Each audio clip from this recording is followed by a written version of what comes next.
Ya, kita ke informasi yang pertama, di mana manajemen PT GRA 13 atau Toko Buku Gunung Agung menyatakan bahwa Toko Gunung Agung akan menutup seluruh gerai atau outlet yang tersisa pada tahun ini. Keputusan itu disebabkan karena Toko Buku Gunung Agung tidak mampu bertahan dengan besarnya kerugian operasional. Toko buku yang berdiri sejak 1953 itu juga dikabarkan melakukan ratusan PHK terhadap karyawannya. Para pelanggan toko Gunung Agung pun merasa sedih dan tidak rela toko Gunung Agung tutup dan berharap masih bisa bertahan.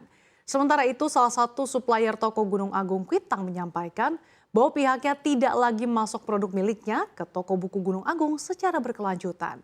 Ia mengaku pihaknya hanya akan masuk jika ada pesanan. Selebihnya jika tidak ada orderan, maka pihaknya tidak akan mengirimkan barang masuk ke toko buku legendaris ini.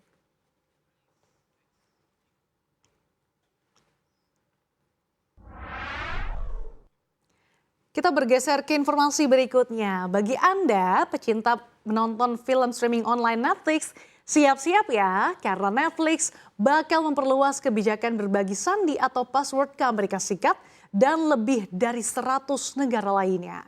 Kebijakan berbagi password ini membuat pengguna hanya bisa berbagi akun Netflix secara gratis dengan orang yang tinggal satu rumah saja. Platform streaming asal Amerika Serikat itu memang sudah lama ya mencari cara untuk menghasilkan uang lebih menyusul pertumbuhan bisnis yang mulai stagnan. Di Amerika Serikat misalkan, biaya tambahan berbagi password dikenakan sebesar $8 atau sekitar Rp118.000 per bulan. Member juga dapat mentransfer profil seseorang sehingga pengguna dapat menyimpan riwayat tontonan dan rekomendasi film mereka.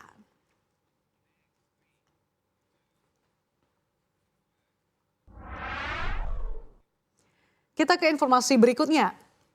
Wakil Ketua Dewan Perwakilan Rakyat Republik Indonesia periode 2014-2019 Fahri Hamzah blak-blakan perihal modal minimal yang diperlukan seseorang untuk menjadi calon presiden peserta pemilihan umum presiden dan wakil presiden.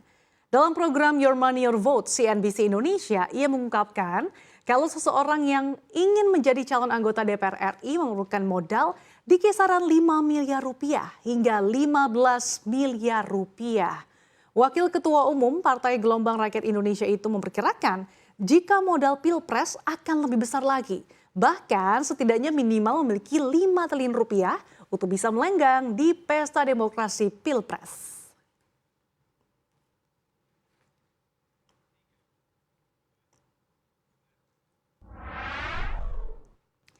Kita ke informasi yang terakhir, sempat viral nih, Direktur Utama Bluebird Sigit Priawan Joko Sutono menyamar menjadi supir taksi seharian pada Rabu 24 Mei kemarin.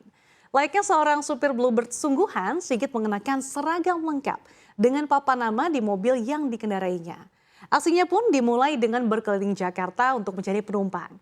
Momen ini juga dimanfaatkan Sigit untuk berbaur dengan beberapa supir taksi Bluebird saat sedang ngetem mencari penumpang. Dari situ ia mengaku menerima banyak masukan dari karyawan di lapangan.